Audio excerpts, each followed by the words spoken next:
So hello friends, welcome back to కెనడాలో తెలుగు వాళ్ళు. So మాకైతే ఇక్కడ ఘోరంగా చల్ల ఉంటుంది. టెంపరేచర్స్ అయితే -24 -25 ఫీల్స్ లైక్ అయితే -32 33 ఉంటుంది. సో ఇక్కడ డెట్రాయిట్ రివర్ ఉంటుంది కదా, అది మొత్తం కంప్లీట్ ఫ్రోజ్ అయింది. అది ఒకసారి ఎట్లుంటో చూపిద్దామని మీకు వచ్చినాం. సో అది చూడు రావు, ఇదంతా వాటరే ఉండే మొత్తం అక్కడ నుంచి ఇక్కడ దాకా. ఇట్లకెళ్ళి ఇటు బోట్లు ఉన్నోళ్ళు ఇట్లా తీసుకొని పోయేటోళ్ళు. జూడు బ్రిడ్జ్ కింద మొత్తం ఎట్లా ఐస్ ఫామ్ అయిపోయిందో, ఇదంతా వాటరే.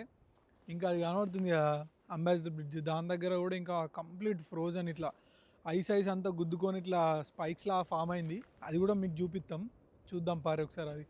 సో ఇక్కడ యూట్యూబ్ ఫ్రెండ్స్, ఈ బర్డ్స్ ఇవి కెనడా గూసులు.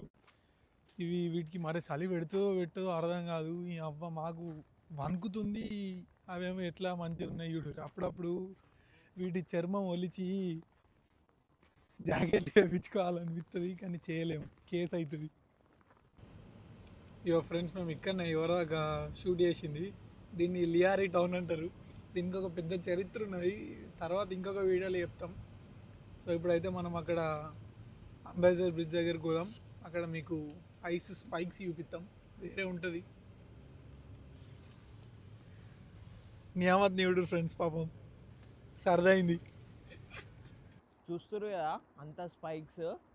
అటు వెదర్ కూడా ఇవాళ కొంచెం మంచిగానే ఉంది. సో మొన్న ఎండెళ్ళింది కాబట్టి ఇట్లా కొంచెం అది మెల్ట్ అయింది. దానికన్నా ముందు ఇంకా బాగా ఫ్రోజ్ అయి ఉండే. సో ఒక లేడీ ఏం చేసిందంటే యూఎస్ నుంచి దాటుదామని ట్రై చేసింది, కెనడాకి వద్దామని ట్రై చేసింది. కాకపోతే బార్డర్ పోలీస్ వాళ్ళు దాన్ని పట్టుకున్నారు. సో అటు ఆ బిల్డింగ్స్ కూడా కనిపిస్తలేవు. కాకపోతే సమ్మర్లో ఈ వ్యూ అనేది బెస్ట్ ఉంటుంది.